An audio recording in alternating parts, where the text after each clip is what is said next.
યદુવંશમાં એવું કહેવાય છે કે યદુવંશમાં ઉત્પન્ન થયેલા સૂરને મારીશી નામની સ્ત્રી હતી અને સૂર મારીશીથી વસુદેવ વગેરે 10 પુત્રો થયા.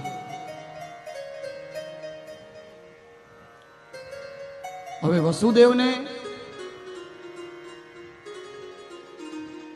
7 પત્નીઓ હતી. આપણે કદાચ દેવકીજી અને વગેરે જાણતા હશું, રોહિણી, પણ આમાં 7 પત્નીનો ઉલ્લેખ કર્યો છે.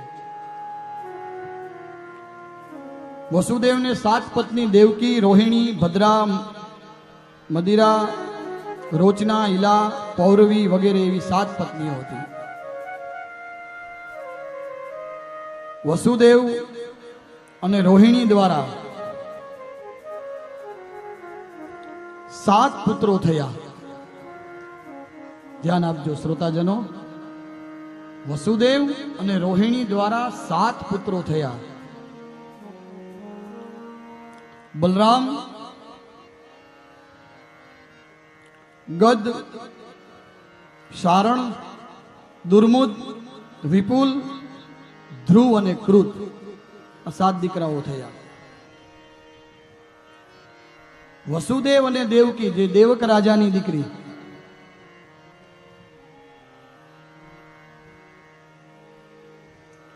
એના પણ કીર્તિમાન, સુશ્રેણ, ભદ્રસેન, રુજુ, સેમહંસ, ભદ્ર, શંકર્ષણ અને 8મા તરીકે શ્રી હરિ થયા એવો સંકેત આપ્યો છે. અને 9મા સ્કંદને અહીંયા વિરામ આપ્યો છે. આવો હવે આપણે મથુરા જઈએ. જવું છે ને? હા કે ના?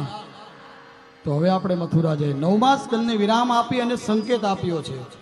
આ વર્ણન સુખદેવજી મહારાજ સંભળાવે છે પરીક્ષિતને. હે રાજા, હવે હું તારા ઈષ્ટદેવની કથા કરવા જઈ રહ્યો છું. અને ચિંતકો, સાધુઓ, વિદ્વાનો એવું કહે છે કે જ્યારે કૃષ્ણ કથા કરવા માટે સુખદેવજી જેવા તૈયાર થાય છે ને, સુખદેવજીને સમાધિ લાગે છે. અને આ શ્રીમદ ભાગવત છે ને, એ આખું સમાધિ ભાષામાં લખાયેલું ભાગવત છે. સમાધિ વ્યાસજીને લાગી, નારદજી આમ ગયા અને વ્યાસજીને સમાધિ લાગી. સમાધિમાં જે જોયું એ વ્યાસજીએ લખ્યું. સમજાય છે ને? સમાધિમાં જે જોયું એ ગણપતિ પાસે લખાવ્યું છે.